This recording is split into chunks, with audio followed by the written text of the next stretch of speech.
try to give you a entry point into the question of the setting in life, the Zitzim Laban of the Jacob ladder story, the Genesis 28 story. Because here we have a worship shrine used in the life of Israel, and it has a standing stone, a matzevah, just like the standing stone that Jacob set up at Bethel. So this ritual sanctuary site, not the one at Shechem, of course, but the one at Bethel, is precisely the kind of site where a holy legend, a sacred tale, such as that of Genesis 28, would be used to answer questions about the ritual and the teaching at a site like this.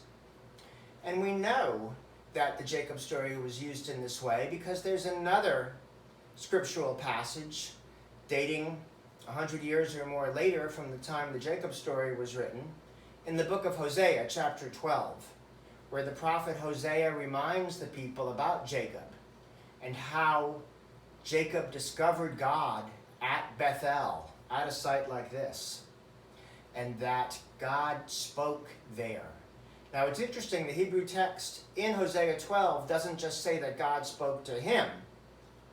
It says in Hebrew, the NRSV doesn't quite capture this, but in the Hebrew of chapter 12, God spoke to us, to all the people. So a site like Bethel with its standing stone representing God's presence. These texts have a notion of the fluidity of God's body that the stone can represent. It's not a sculpted image, it's not an idol, it's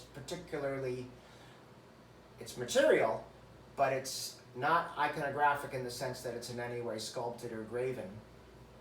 It's at this site with God present in the standing stone that God speaks. The Levites at this site communicate the teaching of God. And what is that teaching? One of it is to return. Just as Jacob promised to return to Bethel, so Hosea says, return, O Israel, shuv in Hebrew. Repent, return, turn around, come back to God's presence. Hosea chapter 12 also mentions two Hebrew terms, chesed and mishpat. Loving kindness, selfless love for the other, chesed, and justice, mutuality, respecting justice and fairness between the co-vassals of God. That's the message that's communicated by the Levites at a site like Bethel.